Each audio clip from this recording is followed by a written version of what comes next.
నమస్తే, welcome to Divyadarshini news. నేను మీ శ్రీలత. ముందుగా headlines. All India police commando పోటీలకు విశాఖ ఆతిథ్యం. నందమూరి తారక రామారావు 28వ వర్ధంతి సందర్భంగా స్వర్గీయ ఎన్టీఆర్ కి తన ఘన నివాళి అర్పించిన రాజంపేట నియోజకవర్గ టీడీపీ నాయకులు మేడా విజయశేఖర్ రెడ్డి. అటు రాజకీయ రంగంలోని ఇటు సినీ రంగంలోని మగుటం లేని మహారాజుగా ఎదిగి తెలుగు ప్రజల గుండెల్లో చెరగని స్థానం సంపాదించుకున్న మహా వ్యక్తి ఎన్టీ రామారావుని కొనియాడిన రాయలసీమ రంగస్థలి చైర్మన్ గుండాల గోపీనాథ్ రెడ్డి. అన్నమయ్య జిల్లా రాజంపేట నియోజకవర్గం శ్రీ నందమూరి తారక రామారావు గారి 28వ వర్ధంతి సందర్భంగా స్వర్గీయ ఎన్టీఆర్ గారికి తన ఘన నివాళి అర్పించిన రాజంపేట నియోజకవర్గ టీడీపీ నాయకులు మేడా విజయశేఖర్ రెడ్డి గురువారం ఉదయం రాజంపేట పాత బస్టాండ్ ఎన్టీఆర్ సర్కిల్ నందు తెలుగుదేశం పార్టీ వ్యవస్థాపకులు మాజీ ముఖ్యమంత్రి వర్యులు శ్రీ నందమూరి తారక రామారావు గారి 28వ వర్ధంతి సందర్భంగా గజ పూలమాల వేసి ఘన నివాళులు అర్పించిన రాజంపేట నియోజకవర్గం తెలుగుదేశం పార్టీ నాయకులు మేడా విజయశేఖర్ రెడ్డి. ఈ సందర్భంగా ఆయన మాట్లాడుతూ టీడీపీ పార్టీ స్థాపించి అనతి కాలంలోనే అధికారంలోకి వచ్చిన ఎన్టీఆర్ రాష్ట్ర ప్రజల సేవ పరమావధిగా అహర్నిశలు శ్రమించిన గొప్ప నేత అని కీర్తించారు. అనంతరం గవర్నమెంట్ హాస్పిటల్ సూపరింటెండెంట్తో కలిసి రాజంపేట టీడీపీ నాయకులు మేడా విజయశేఖర్ రెడ్డి రాజంపేట గవర్నమెంట్ హాస్పిటల్ నందు బ్రెడ్స్, ఫ్రూట్స్ మరియు ఆర్థిక సాయం పేషెంట్లకు అందజేశారు. ఈ కార్యక్రమంలో ధనుంజయ నాయుడు, టీడీపీ నాయకులు, తెలుగు యువత పట్టణ అధ్యక్షులు రాము యాదవ్, తెలుగు యువత ఉపాధ్యక్షులు చెన్నెపల్లి హరీష్ కుమార్, దళిత నాయకులు సాతపల్లి వెంకీ, జనసేన పార్టీ యువ నాయకులు అబ్బిగారి గోపాల్, మైనారిటీ నాయకులు అల్లి, చుక్కా కొండయ్య, మండెం నాగరాజు, పందికల జైరాం, సాతపల్లి దండు తేజ తదితరులు పాల్గొన్నారు.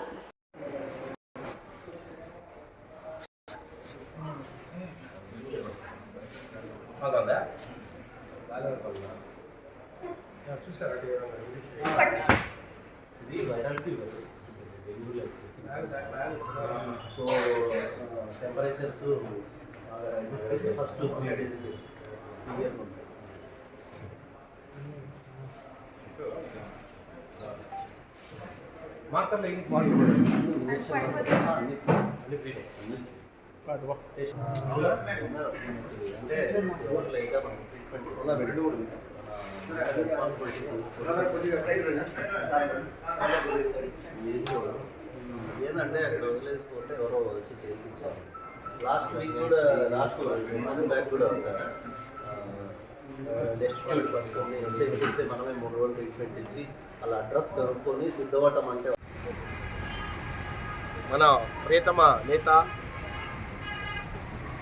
యుగానికొక్కడు,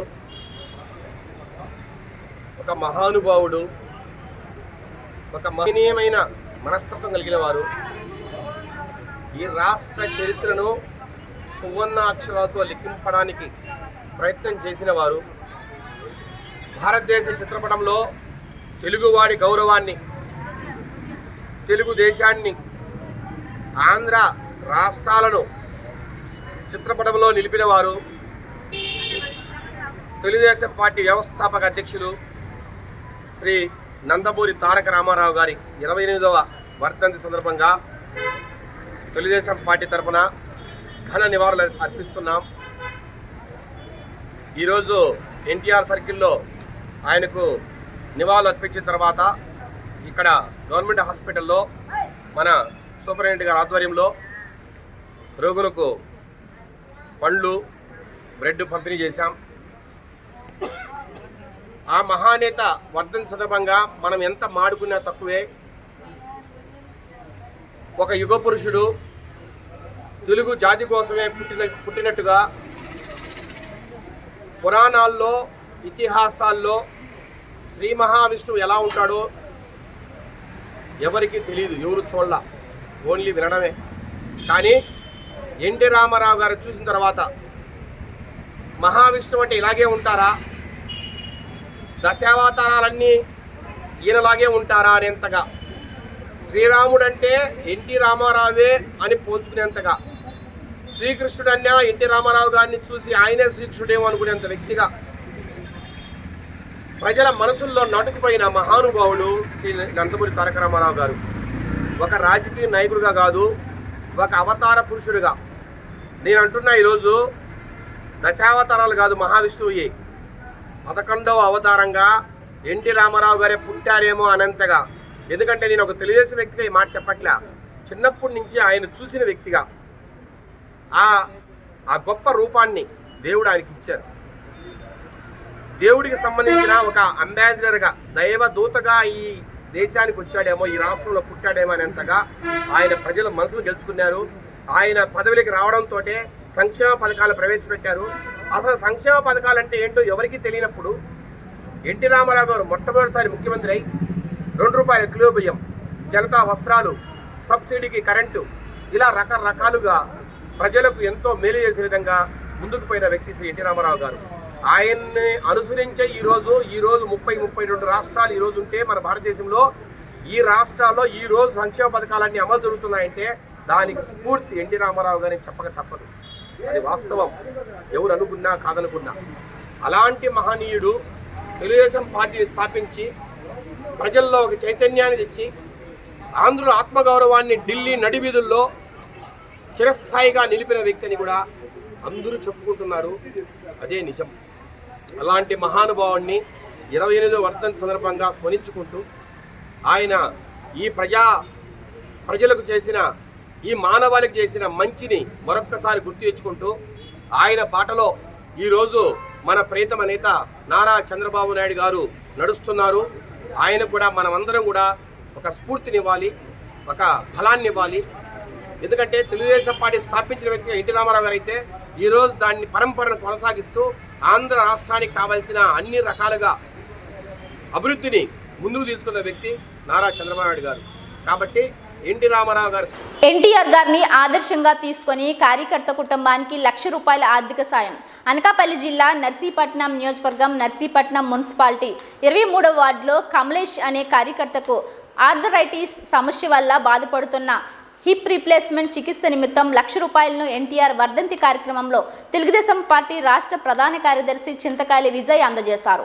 ఈ సందర్భంగా చింతకాయల విజయ్ మాట్లాడుతూ ఏ కార్యకర్తకి కష్టం వచ్చినా తెలుగుదేశం కుటుంబం అండగా ఉంటుందని అన్నారు. అంతేకాకుండా నర్సీపట్నం ఏ కార్యకర్తకు కష్టం వచ్చినా తెలుగుదేశం పార్టీ ఎప్పుడూ కూడా అండగా ఉంటుందని అన్నారు. ఈ కార్యక్రమంలో వార్డు కౌన్సిలర్లు, సీనియర్ నాయకులు, కార్యకర్తలు పాల్గొన్నారు. ఈ బూతుల్లోని మెజారిటీ వచ్చి కంచుకోట్లాగా ఈ వార్డుని తయారు చేశారు. దానికి 82 నుంచి కూడా ప్రతి ఒక్కరి కృషి ఉంది, కార్యకర్తల త్యాగం ఉంది. వాళ్ళ ఆర్థికంగా వాళ్ళు సరిగా లేకపోయినా, ఏమున్నా కానీ ఏం లేకపోయినా కానీ కష్ట నష్టాల్లో ఏ మాత్రం కూడా వెనకడుగేయకుండా పార్టీ కోసం నిలబడ్డారు. వాళ్ళకి హృదయపూర్వక కృతజ్ఞతలు, నమస్కారాలు తెలుపుకుంటాను. ఇక్కడ వార్డు కౌన్సిలర్ గారు కానీ, లేకపోతే ఇక్కడ ఉన్న వార్డు పెద్దలు, వాళ్ళ ఇంట్లోకి కూడా నేను వెళ్ళడం జరిగింది. ఎక్కడ ఏం మాట్లాడినా కానీ ఎప్పుడు కూడా తెలుగుదేశం పార్టీ బాగు కోసం, తెలుగుదేశం పార్టీ సిద్ధాంతాల కోసం, అది మతాలకు అతీతంగా పార్టీ ఏదన్నా కానీ కులాలకు అతీతంగా పార్టీ జెండాను ఎగరేయాలనే ఆశయంతో పనిచేసే ఆదర్శంగా ఇక్కడ ఉన్న కార్యకర్తలు కానీ, నాయకులు కానీ ప్రతి ఒక్కరు కూడా తీసుకోవాలని చెప్పి సందర్భంగా చెప్పదలుచుకున్నాను.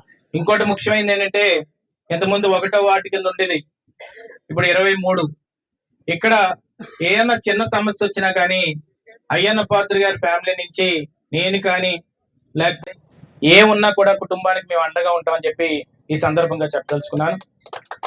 ఏ మొహమాటం లేకుండా ఏ సందర్భంగా నా నెంబర్ తీసుకో, నువ్వు వాట్సాప్ కొట్టు, పెద్దలకు చెప్పు, ఏ సమస్య ఉన్నా కానీ. అమ్మ జాగ్రత్త చూసుకోండి బాబుని. ముఖ్యంగా ఎంతో మంది, నేను అందుకే చెప్పాను వేదిక మీద కూడా, బోరిపాలెంలో కానీ, తాళపాలెంలో, మనకి తామరంలో కానీ, ఎక్కడికి వెళ్ళినా కానీ కొంతమంది కార్యకర్తల పిల్లలు, కార్యకర్తలు కుటుంబాలు కలిసినప్పుడు మేము ఒకటే డిసైడ్ అయ్యాం, రేపు రాను రోజుల్లో ఈ మొత్తాన్ని కూడా ఒక కుటుంబంలో భావించుకొని రేపు రానున్న రోజుల్లో ఒక సొసైటీలా కూడా ఏర్పరిచి, ఒక కమిటీ ఏర్పరిచి, కార్యకర్తల పిల్లలు కానీ, కార్యకర్తలు కానీ ఎవడు ఇబ్బంది పడినా కానీ తెలుగుదేశం పార్టీ నిలబడే విధంగా మేము ఒక కేంద్ర రాష్ట్ర ప్రభుత్వాల సంయుక్త సమన్వయంతో గ్రామాలు అభివృద్ధి చెందుతున్నాయి. గ్రామ వార్డు సభ్యుని స్థాయి నుండి గ్రామాల్లో అభివృద్ధిపై దృష్టి సారించడం ద్వారానే నేడు గ్రామీణాభివృద్ధి పంచాయతీరాజ్ మంత్రిగా ఉన్నాను. డిప్యూటీ సీఎం బూడి ముత్యాల నాయుడు. మన దేశంలో పంచాయతీరాజ్ వ్యవస్థలు దేశ పరిపాలనా వ్యవస్థకు, ప్రజాస్వామ్యానికి మౌలిక నిర్మాణాలు. ఇంత పెద్ద దేశంలో ప్రత్యక్ష ప్రజాస్వామ్యానికి, ప్రజల ఆకాంక్షలను, నిత్యం జీవన అవసరాల యాజమాన్యానికి పంచాయతీరాజ్ వ్యవస్థలు ఆధారాలు అని రాష్ట్ర పంచాయతీరాజ్ మంత్రి బూడి ముత్యాల నాయుడు అన్నారు. పదవైనటువంటి వార్డు మెంబర్ దగ్గర నుంచి ఆ గ్రామ ఉప సర్పంచ్గా నా రాజకీయ ప్రస్థానం మొదలుపెట్టి గ్రామ పంచాయతీని ఏ విధంగా అభివృద్ధి చేసుకోవాలి అని ఆ రోజు నుంచే నేను అడుగులు వేయడం పెట్టానని చెప్పి మీ అందరికీ మనవి చేస్తూ ఉన్నా. పంచాయతీ వైస్ ప్రెసిడెంట్ దగ్గర నుంచి తర్వాత సర్పంచ్గా ఆ గ్రామానికి వైస్ ప్రెసిడెంట్గా చేసినటువంటి సేవల్ని గుర్తించి గ్రామ సర్పంచ్గా కూడా ఆ గ్రామ ప్రజలు ఎన్నుకోవడం జరిగిందని మీ ముందు ఉంచుతూ ఉన్నా. పంచాయతీ ఏ రోజైతే అభివృద్ధి చేశానో మండలంలో ఉన్నటువంటి ప్రజలందరూ కూడా గ్రామ పంచాయతీని అభివృద్ధి చేస్తావు, మండలాన్ని కూడా అభివృద్ధి చేయాలని చెప్పి గ్రామ అవసరాలు, ప్రజా అవసరాలు గుర్తించడం మీకు తెలుసు కాబట్టి మండలానికి కూడా పోటీ చేయమనంటే మండల ప్రెసిడెంట్గా కూడా పోటీ చేసి మండల ప్రెసిడెంట్గా బాధ్యతలు నిర్వర్తించానని చెప్పి మీ అందరికీ చెప్తా ఉన్నా. ఎంపీపీ తర్వాత జడ్పీటీసీగా కూడా విశాఖ ఉమ్మడి జిల్లాలో ఉన్నటువంటి దేవరాపల్లి మండలానికి జడ్పీటీసీ కూడా బాధ్యతలు చేపట్టడం జరిగింది.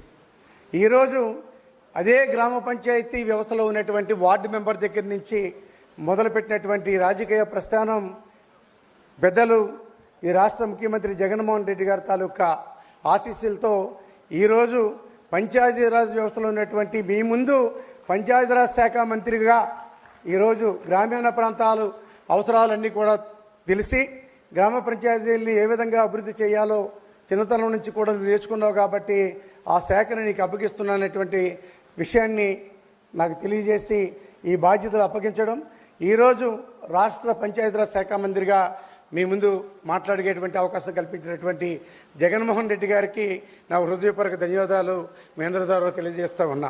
జగ్గయ్యపేట ఎన్టీఆర్ జిల్లా జగ్గయ్యపేట నియోజకవర్గ పెనుగంచిప్రోలు మండల తెలుగుదేశం పార్టీ అధ్యక్షులు శ్రీ చింతల సీతారామయ్య ఆధ్వర్యంలో తెలుగుదేశం పార్టీ వ్యవస్థాపకులు స్వర్గీయ నందమూరి తారక రామారావు వర్ధంతి సందర్భంగా ఘనంగా నివాళులు అర్పించడం పడింది. ఈ కార్యక్రమంలో తెలుగుదేశం పార్టీ నాయకులు గజ్జి కృష్ణమూర్తి, జిల్లేపల్లి సుధీర్ బాబు, గ్రామ పార్టీ అధ్యక్షులు కొత్తపల్లి సతీష్, కందిమల్ల హనుమంతరావు, కార్యకర్తలు పెద్ద సంఖ్యలో పాల్గొన్నారు.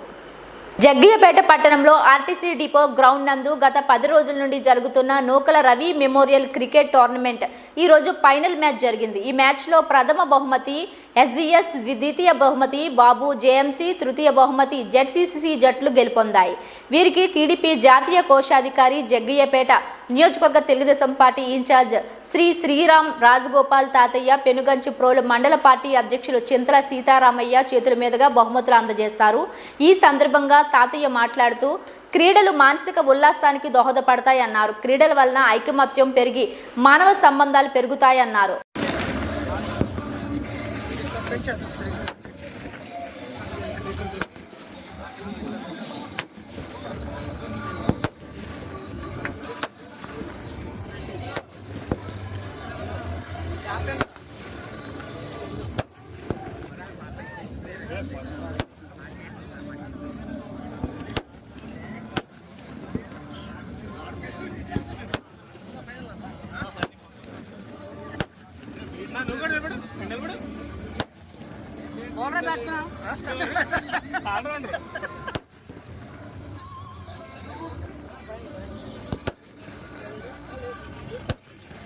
ఎన్టీఆర్ 28వ వర్ధంతి సందర్భంగా తెలుగుదేశం నాయకులు, అభిమానులు నివాళులు అర్పించారు. ఎన్టీఆర్ విగ్రహానికి పూలమాలలు వేసి శ్రద్ధాంజలి ఘటించారు. మాజీ మంత్రివర్యులు చింతకాయల అయ్యన్న పాత్రుడు తనయుడు విజయ్ మాట్లాడుతూ ఎన్టీ రామారావు ఇల్లు లేని వాళ్ళకి ఇల్లు ఇవ్వాలని, తినడానికి తిండి పెట్టాలని అన్నారు అని చెప్పారు. జగన్ ప్రభుత్వం వచ్చిన తర్వాత ఎన్టీఆర్ హౌసింగ్ ఇల్లు శ్మశానంలాగా తయారు చేశారన్నారు. తెలుగుదేశం పార్టీ జెండాను రెపరెపలాడించి ఈ నర్సీపట్నం కంచుకోటని మళ్ళీ కూడా జెండా రెపరెపలాడించి ఆయనకి ఘనమైన నివాళులు అర్పించవలసిన అవసరం ఎంతైనా ఉందని చెప్పి ఈ సందర్భంగా చెప్పదలుచుకున్నాను. నందమూరి తారక రామారావు 28వ వర్ధంతి సందర్భంగా శ్రీకాళహస్తి పట్టణంలోని ఎన్టీఆర్ విగ్రహానికి పాలాభిషేకం చేసి ఘన నివాళులు అర్పించిన శ్రీకాళహస్తి నియోజకవర్గ తెలుగుదేశం పార్టీ ఇన్ఛార్జ్ బొజ్జల సుధీర్ రెడ్డి, మాజీ ఎమ్మెల్యే SCV నాయుడు, పేదవారి గుండెల్లో చిరస్థాయిగా నిలిచిపోయిన వ్యక్తి మహనీయులు ఎన్టీఆర్, కుల మత భేదాలు లేకుండా ప్రతి ఒక్కరికి సముచిత స్థానం కల్పించిన నేత అని కొనియాడిన బొజ్జుల సుధీర్ రెడ్డి. ఈ కార్యక్రమంలో సత్తిలవాడ ప్రవీణ్, చక్రాల ఉషా, శ్రీనివాస్ రెడ్డి, బాలాజీ రెడ్డి, తెలుగుదేశం పార్టీ నాయకులు, కార్యకర్తలు పాల్గొన్నారు.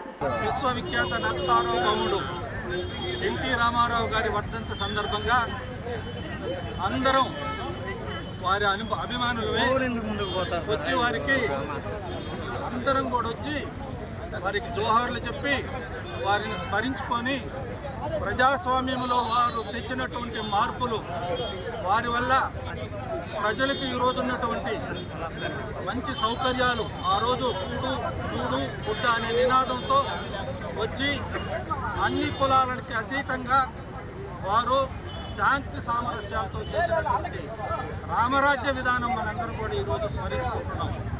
మహానుభావుడు కోటాను కోట్ల రూపాయలు ఆయనకి సినిమాల్లో వచ్చేది కూడా వదులుకొని నేను ప్రజాసేవ చేయాలి, ప్రజలకు హితం చేయాలి, ప్రజలని మనం భవిష్యత్తులో వారి జీవన ప్రమాణాలు పెంచాలి, వారికి మంచి మార్గంలో నడిపించాలి, కులమతాలకు అతీతంగా సామరస్యంగా ఈ రాష్ట్రాన్ని మనం ముందుకు తీసుకొని పోవాలనే విధంగా ఆ మహానుభావుడు ఆ రోజు చేసిన పరిపాలన రామరాజ్యంగా పేరు మరి ఈరోజు రావణ రాజ్యంగా పేరు వస్తున్నది. మహానుభావుడు ఒక్క ఛాన్స్ అన్నాడు, మరి అటువంటి దుర్మార్గుడు ఆఖరికి తల్లిని చెల్లిని కూడా వదలకుండా ఎక్కడైతే శాండ్ ఉంటుందో, ఎక్కడైతే గ్రానైట్ ఉంటుందో ఏది వదలకుండా ఎంతోమందిని పాపం ఆఖరికి వేలాది మందిని ఏది ఆ సారా నీళ్లు పెట్టి కోటాను కోట్ల రూపాయలు సంపాదించేదే కాకుండా నీచంగా సంపాదించినట్టు డబ్బు అది ఎవరికి దక్కదు, పోతారు, నాశనమయ్యి. నేను చెప్తా ఉన్నాను, మన కళ్ళతో మనమే తొందరలో చూడబోతాం.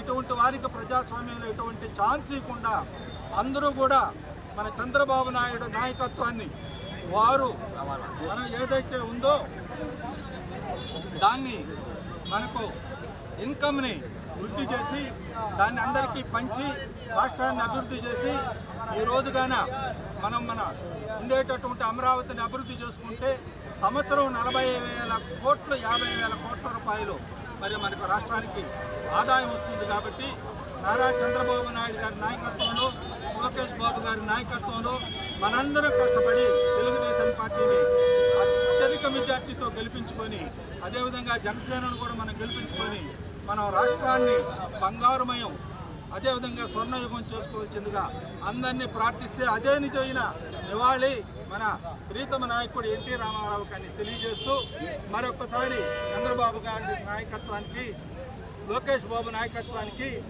జేజేలు పలుకుతూ ఇచ్చిన అవకాశానికి అందరికీ హృదయపూర్వక ధన్యవాదాలు. జై హింద్, జై తెలుగుదేశం. దక్షిణ కైలాసంగా పేరుగాంచిన ప్రముఖ పుణ్యక్షేత్రం శ్రీకాళహస్తీశ్వర దేవస్థానం ఆలయంలో గురు దక్షిణామూర్తికి గురువారం విశేషంగా అభిషేకాలు నిర్వహించారు. పాలు, పెరుగు, చందనము, సుగంధ ద్రవ్యాలతో స్వామివారికి అభిషేకం చేసి చక్కగా పుష్పాలతో అలంకరించి పూజా కార్యక్రమాలు నిర్వహించారు.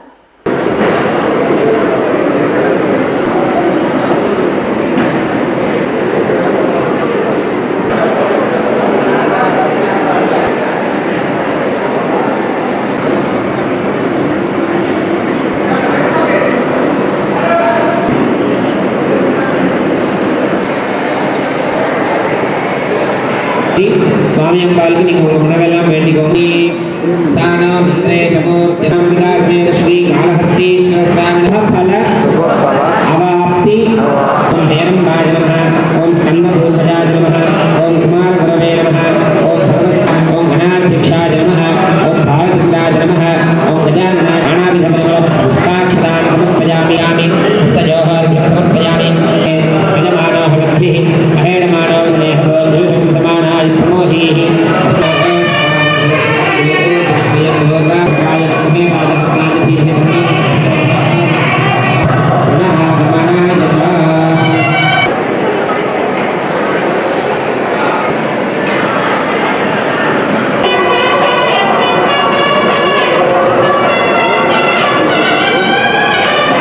పంచాయతీ సర్పంచ్ అభివృద్ధి భారతదేశంలో కీలక వ్యక్తి అని మన 100 ఏళ్ల స్వాతంత్ర భారతదేశం వికసిత్ భారత్ లక్ష్యం 2047 అభివృద్ధి సాధించి ముందు నిలవాల్సిన అవసరం ఎంతైనా ఉందని కేంద్ర పంచాయతీరాజ్ సహాయ మంత్రి కపిల్ మోరేశ్వర్ పాటిల్ అన్నారు. గురువారం ఉదయం తిరుపతి పద్మావతి మహిళా విశ్వవిద్యాలయ ఆడిటోరియంలో ఆరోగ్యకర భవిష్యత్తు దిశగా ఆరోగ్యకర గ్రామం అనే అంశంపై 3 రోజుల జాతీయ వర్క్ షాప్ను పంచాయతీరాజ్ శాఖ సహాయ మంత్రి కపిల్ మోరేశ్వర్ పాటిల్ ప్రారంభించారు. కేంద్ర సహాయ మంత్రి మాట్లాడుతూ గ్రామ సర్పంచుల్లో ఆత్మవిశ్వాసం నిండుగా ఉండాలని, అభివృద్ధి అనే భవంతిలో కీ లాంటి వాడని, భవంతి పెద్దదని, దాని ద్వారం చిన్నదని, దానికున్న తాళం మరింత చిన్నదని, దాన్ని తెరిచే కీ సర్పంచ్ లాంటి వాడని అన్నారు. రానున్న 2047 నాటికి 100 ఏళ్ల స్వాతంత్ర భారతదేశం వికసిత్ భారత లక్ష్యంతో భారత ప్రధాని సంకల్పంతో అభివృద్ధిలో పదంలో నిలవనున్నదని అన్నారు. గ్రామాల్లో సర్పంచులు, స్వయం సహాయక మహిళా సభ్యులు కీలక పాత్ర పోషిస్తున్నారని, అయినా ఇంకా ఎన్నో గ్రామాలు అభివృద్ధి చెందాల్సి ఉందని అన్నారు. हमारा देश विकसित भारत कहलाएगा और विकसित भारत बनेगा, और विकसित भारत अगर बनाना है तो गांव को भी विकसित करना ज़रूरी है. इसलिए सस्टेनेबल डेवलपमेंट गोल अचीव करने के बाद निश्चित तौर पर ये गांव विकसित भारत में अपना योगदान देगा, ऐसा मैं कहूँगा तो गलत नहीं होगा. हमारे यहाँ पे आए हुए कई सरपंच लोग हैं जिनसे मैंने बात की. बहुत अच्छी तरह से काम ग्राम पंचायत को कार्बन न्यूट्रल गांव को करने के लिए कर रहे हैं. हेल्थ के लिए अच्छा काम कर रहे हैं, वाटर सप्लाई में अच्छा काम कर रहे हैं, महिलाओं के लिए अच्छा काम कर रहे हैं, बच्चों के लिए अच्छा काम कर रहे हैं. हमारी पहल जो शुरू हुई वो निश्चित तौर पर इन लोगों ने इसको स्वीकार करके अच्छी तरह से काम करके विकसित भारत की ओर हम लोग चल पड़े हैं. तो हमारे देश का कोई भी गांव, कोई भी पंचायत एक कदम भी इसमें पीछे नहीं, वो भी हमारे साथ कदम से कदम मिला के राज्य सरकारों के साथ, केंद्र सरकार के साथ कदम से कदम मिला के चल रही है. मुझे विश्वास है कि 2047 तक हमारे देश के प्रधानमंत्री नरेंद्र मोदी जी ने जो संकल्प किया है विकसित भारत का, तो हमारे गाँवों में सस्टेनेबल डेवलपमेंट गोल अचीव करके और परिपूर्ण गाँवों को करके विकास के माध्यम से उससे पहले ही అటు రాజకీయ రంగంలోని, ఇటు సినీ రంగంలోని మకుటం లేని మహారాజుగా ఎదిగి తెలుగు ప్రజల గుండెల్లో చెరగని స్థానం సంపాదించుకున్న మహా వ్యక్తి ఎన్టీ రామారావు అని రాయలసీమ రంగస్థలి చైర్మన్ గుండాల గోపీనాథ్ రెడ్డి అన్నారు. ఎన్టీఆర్ వర్ధంతిని పురస్కరించుకొని తిరుపతి టౌన్ క్లబ్ కూడలిలోని ఆయన విగ్రహానికి రాయలసీమ రంగస్థలి చైర్మన్ గుండాల గోపీనాథ్ రెడ్డి ఆధ్వర్యంలో కళాకారులు పూలమాలలు వేసి ఘనంగా నివాళులు అర్పించారు. ఈ సందర్భంగా ఆయన మాట్లాడుతూ ఎన్టీ రామారావు తన అద్భుత నటనతో తెలుగు సినీ పరిశ్రమకు జీవం పోసారని, తన నటనతో నవరసాలను అద్భుతంగా పండించి విశ్వవిఖ్యాత నట సార్వభౌముడిగా తెలుగు ప్రజల ఆరాధ్య దైవంగా నిలిచారని కొనియాడారు. అటు తర్వాత రాజకీయ రంగం ప్రవేశం చేసి ముఖ్యమంత్రిగా బడుగు బలహీన వర్గాల అభ్యున్నతి ధ్యేయంగా అనేక సంక్షేమ అభివృద్ధి పథకాలను ప్రవేశపెట్టి తెలుగు ప్రజల గుండెల్లో చిరస్థాయిగా గుడి కట్టుకున్నారని పేర్కొన్నారు. అలాంటి వ్యక్తి యుగానికి ఒక్కరే పుడతారని కొనియాడారు. ఈ కార్యక్రమంలో రాయలసీమ రంగస్థలం కళాకారులు కేఎన్ రాజా, జగన్నాథం, పొన్నాల జేజీ రెడ్డి, సుబ్రహ్మణ్యం రెడ్డి, చంద్రారెడ్డి తదితరులు పాల్గొన్నారు. విశ్వవిఖ్యాత నట సార్వభౌమ ఎన్టీఆర్ గారి వర్ధంతి సందర్భంగా ఈరోజు ఆయన విగ్రహానికి పుష్పాంజలి ఘటించి ఘన నివాళులు అర్పించాము. ఇక సినిమా రంగంలో మన ఆంధ్రుల ఖ్యాతిని దశ దిశ వ్యాప్తి చెందిన మహానటుడు రామారావు గారు. ఈరోజు ఆయన వర్ధంతి సందర్భంగా రంగస్థలి కళాకారులు మేమంతా వచ్చి ఆయన విగ్రహానికి పుష్పాంజలి ఘటించి ఘన నివాళి అర్పించాము. ఆయన తిరుపతి అభివృద్ధికి కూడా ఎంతో కృషి చేశారు. ఈరోజు పద్మావతి మహిళా యూనివర్సిటీ కానీ, తెలుగు గంగా వాటర్ తిరుపతికి రావడానికి కానీ అనేక కార్యక్రమాలు తిరుపతి అభివృద్ధికి ఎంతో కృషి చేసిన మహానుభావుడు రామారావు గారు. ఆయన వర్ధంతిని ఈరోజు జరుపుకోవడం మాకు ఎంతో సంతోషంగా ఉంది. జోహార్. దొంగ ఓట్ల నమోదుతో ఓ ఐఏఎస్ ఆఫీసర్ను సస్పెండ్ చేశారు. రాజకీయ ఒత్తిళ్లకు లోబడి అధికారులు లేని ఓటర్లు నమోదు చెయ్యకండని జనసేన నాయకులు కిరణ్ రాయల్ సూచించారు. తిరుపతి కార్పొరేషన్ కమిషనర్ హరితను ఓటర్ల తుది జాబితా వాయిదా చేయాలని గురువారం ప్రెస్ క్లబ్లో జనసేన నగర అధ్యక్షుడు రాజారెడ్డి, హేమకూర్, మునిస్వామి, రాజేష్ ఆచారి, రమేష్ నాయుడు, కిషోర్, మనోజ్, వంశీలతో కలిసి కిరణ్ రాయల్ డిమాండ్ చేశారు. వాళ్ళ చేర్చిన దొంగోట్లది ఎక్కడ తెలుసా? చంద్రగిరి, తిరుపతి నుంచి 35-40 కిలోమీటర్లు ఉన్న గ్రామాలలో ఉన్న ఓట్లను ఇక్కడ చేర్చారు. అక్కడ వాళ్ళకి ఇక్కడ చేర్చారు. వీళ్ళంతా ఒక కొల్లిడి ప్యాకప్ అయ్యారు. తిరుపతిలో ఉన్న వైసీపీ శ్రేణుల్ని చంద్రగిరి, తిరుపతి రూరల్, శ్రీకాళహస్తి, రేణుగుంట మండలం ఈ 3 నియోజకవర్గాలకి ఇంకో ఊరికి దత్తత తీసుకున్నారు. వీళ్ళు కడప, రాజంపేట, రైల్వే కోడూరు అక్కడ వీళ్ళు దత్తత తీసుకున్నారు. ఎలా అంటే పొద్దున 10-11 ఓటు వేస్తారు రాజంపేటలో, 2 గంటలు తిరుపతికి వస్తాడు, 2 గంటలు లైన్లో ఓటు వేసిపోతాడు. తిరుపతితో ఇక్కడ ఓటు 11 వేస్తాడు, 2 గంటలు రాజంపేట పోతాడు. ఇలా ట్రాన్స్ఫర్ ఓట్స్ ఉన్నాయి. ఇది మేము చెప్తే అంటారు వాళ్ళు, కుదరదు జనరల్ ఎలక్షన్లో మా ఓటు మేము వేసుకోగలను. మరి మీ ఓటు మీరు వేసుకోవాలి కాకుండా మీరు ఈరుగుచ్చి మా ఊరికి వచ్చి మీ ఓటు వేస్తాం. అదే చెప్తున్నాం కదా, ఒక ఓటర్కి 3 తండ్రులు 3 తల్లులు ఉన్నారు. తల్లులు ఉంటే పర్లా, తండ్రులు ఉంటే ప్రాబ్లం. అలాంటివన్నీ కూడా జరుగుతున్నాయి. కాబట్టి దీన్ని జనసేన పార్టీ తరఫున మేము ఒకటి అడుగుతున్నాం. అప్పుడు అసిస్టెంట్ కమిషనర్ గారు తిరుపతిలో ఆయనకు పోస్టింగ్ ఇచ్చారు కమిషనర్గా. ఓకే, అనేక కార్యక్రమాలు చేశారు, దాన్ని తప్పట్లేదు. ఎలక్షన్ కమిషన్ కూడా గతంలో లెటర్ పెట్టాం, తెలుగుదేశం పార్టీ పెట్టింది, మేము పెట్టాం. మేము ఒకటే అంటున్నాం, తిరుపతి జాబితాని దయచేసి ఇప్పుడు విడుదల చేయకండి. ఎందుకంటే 40,000 ఓట్లు పైన దొంగ ఓట్లు ఉన్నాయి. దొంగ ఓట్లు అంటే దొంగలు వచ్చేసే ఓట్లు కాదు అవి. ఆ ఊరి నుంచి ఈ ఊరు, ఈ ఊరి నుంచి ఆ ఊరు ట్రాన్స్ఫర్ ఓట్లు 40,000 పైన ఉన్నాయి. ఈ విషయాన్ని సీరియస్గా తీసుకోవాలి మనం. ఎందుకంటే 1 ఓటు 5 ఓట్లతో ఓడిపోయిన అభ్యర్థులు ఉన్నారు. కోట్లు ఖర్చు పెట్టి ఒక్కసారిగా 30,000-40,000 ఓట్లు అంటే దాదాపు సగం ఓట్లు పడినా 15,000 ఓట్లు పడతాయి. ఇంకా తగ్గించిన కొట్లాడి ఆపిన 7,000 పడతాయి. ఇంకా తగ్గించి ఒత్తిడి చేసినా 3,000 పడతాయి. 3,000 చాలా ఓటమికి గెలుపుకి. ఇలాంటి జరుగుతున్నాయి. కాబట్టి తిరుపతిలో దొంగ ఓట్ల మీద పోరాటం చేస్తున్నాం అన్ని పార్టీలు కూడా. ఎలక్షన్ కమిషనర్ గారికి ఆయన పాదాలకు దండం పెడుతున్నాం. అయ్యా, తిరుపతి జాబితాను మాత్రం దయచేసి వాయిదా వేయాలి. ఆ వాయిదా వేసే ముందు ఈ అధికారి, రిటర్నింగ్ అధికారి ఎవరైతే ఆఫీసులో ఉన్నారో వారిని బదిలీ చేసి వేయాల్సిందిగా కోరుతున్నాం. ఆల్ ఇండియా పోలీస్ కమాండో పోటీలకు విశాఖపట్నం ఆతిథ్యం ఇవ్వనుంది. 14వ all India police commando competition 2024 పోటీలు ఈసారి విశాఖలో జరగనున్నాయని అడిషనల్ డీజీపీ రాజీవ్ కుమార్ మీనా పేర్కొన్నారు. 2008వ సంవత్సరం నుంచి ఈ పోటీలు జరుగుతున్నాయి. పలు రాష్ట్రాల నుంచి కేంద్ర పోలీసు బలగాలు ఈ పోటీల్లో పాల్గొననున్నాయి. ప్రస్తుతం 14వ ఏఐపిసిసి 2024 ఆంధ్రప్రదేశ్ తరపున గ్రే హౌండ్స్ ఆతిథ్యం వహిస్తుందని మీనా తెలిపారు. Good afternoon to everyone. This press meet is regarding the 14th All India Police Commando Championship which is going to organized by the AP State Police this year. So మీ అందరికీ తెలుసు that All India Police Commando competition is regularly being organized by the various state or paramilitary forces. The basic purpose is to conduct this meet is to promote excellence among the various state police forces, union territory forces and central police organization. This also inculcates team building and camaraderie among the uniformed forces.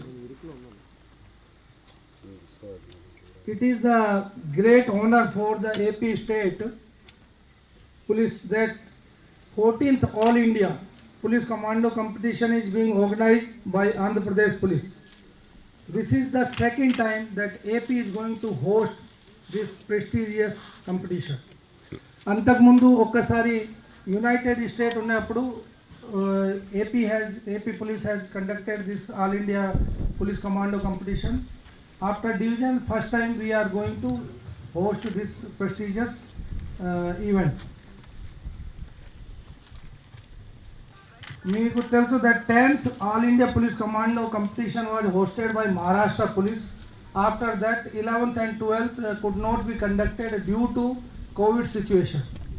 But last year 13th All India Police Commando competition was hosted by NSG at Manesar, Haryana district, Haryana state, where winner was the ITBP. As you all are aware that performance of AP state commando teams was always impressive in the All India Police Commando competition. In the 13th All India Police Commando competition, AP also participated, where in BOS Battle Obstacle Assault Course competition we were the first and our team has been awarded Confidence Coast Trophy for this achievement.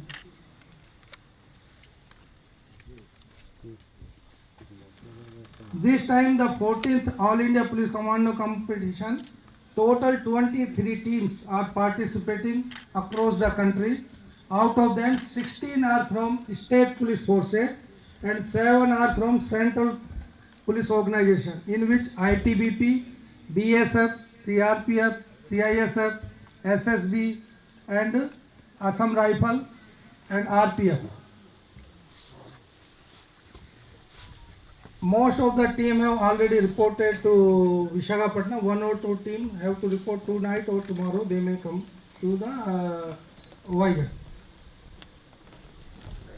Regarding this arrangement of these teams, high level of care has been taken to ensure the comfort and safety of the participant by providing hygienic accommodation, excellent transport facility and provision of liaison officers dedicated for each team. With the support of our respected Commissioner of Police Visakhapatnam City and Visakhapatnam City Police, GUMC Commissioner and GUMC team, Health Department, Revenue Department and the citizen and institution of the Visakhapatnam City. For them, I am really thankful to the all organization. ఈ bulletin updates మరిన్ని వార్తా విశేషాలతో మళ్ళీ కలుద్దాం. అంతవరకు సెలవు, నమస్కారం.